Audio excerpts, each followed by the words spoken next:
When I began hill walking in Palestine a quarter of a century ago, I was not aware that I was traveling through a vanishing landscape.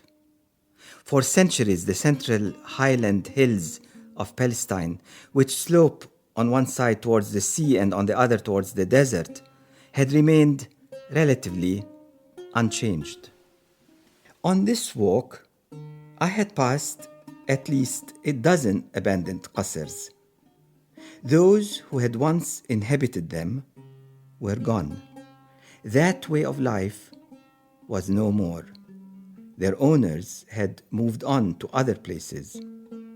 At a certain point, the land ceased to be capable of sustaining those cultivating it, and other, more lucrative opportunities for making a living opened up in the petroleum-rich Gulf and the New World. And so the qasr was built entirely from stone, without any cement. It was put together so well that it had lasted for well over half a century.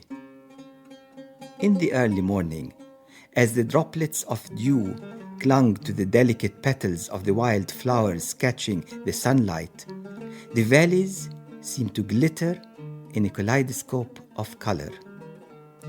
Most of the rocks here are limestone, sedimentary rock formed under the deep sea that once covered these hills. Perhaps the paucity of rain is what makes us, the inhabitants of this land, Jews and Arabs, so anxious and temperamental that peace continues to elude us. Such a small land with an outstanding variety of topographies, one snow-capped mountain, which belongs to Syria, one desert, one freshwater lake, and another very salty one, and one proper river, one of everything. And so little water that we've had to live with our eyes constantly turned up to the heavens. I first learned of the Israeli government's settlement plans through the research I did for the human rights organization Al-Haq, which I co-directed. What I read was cause enough for concern. One hilltop after another was claimed as more and more Jewish settlements were established. Then the settlements were joined with each other to form settlement blocks. Roads were built between these clusters, and ever-expanding areas of land around them were reserved for their future growth, depriving more villages of the agricultural land they depended upon for their livelihood. Thus, one block of settlements was created north of Ramallah, another to the east, and many more to the south. And between the blocks to the east, smaller settlements called outposts began to crop up. Then, to make matters worse, a 670-kilometer wall was planned across the West Bank that would further divide Ramallah from the villages surrounding it, complicating our life immeasurably and causing yet greater damage to our beautiful landscape.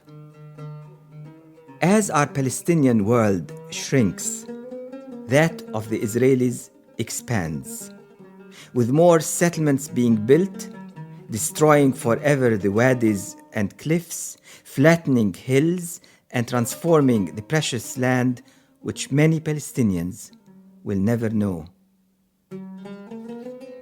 Israeli planners place Jewish settlements on hilltops and plan them such that they can see other settlements while strategically dominating the valleys in which most Palestinian villages are located.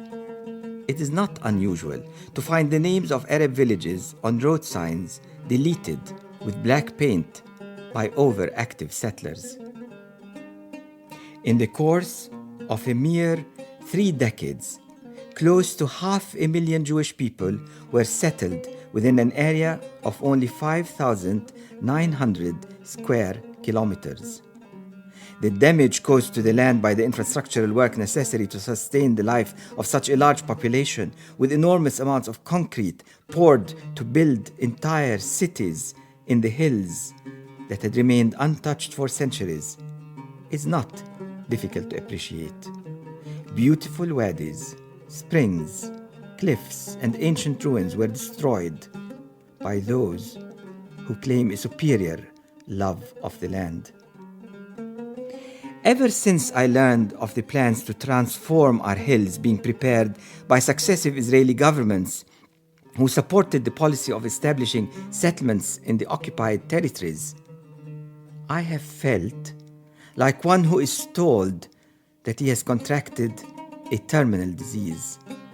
Now, when I walk in the hills, I cannot but be conscious that the time when I will be able to do so is running out.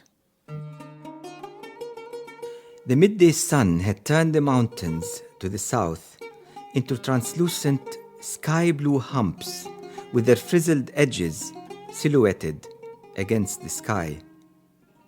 Wadi Kelt is a 25-kilometer-long wadi which has a greater abundance of water than most passable wadis in Palestine.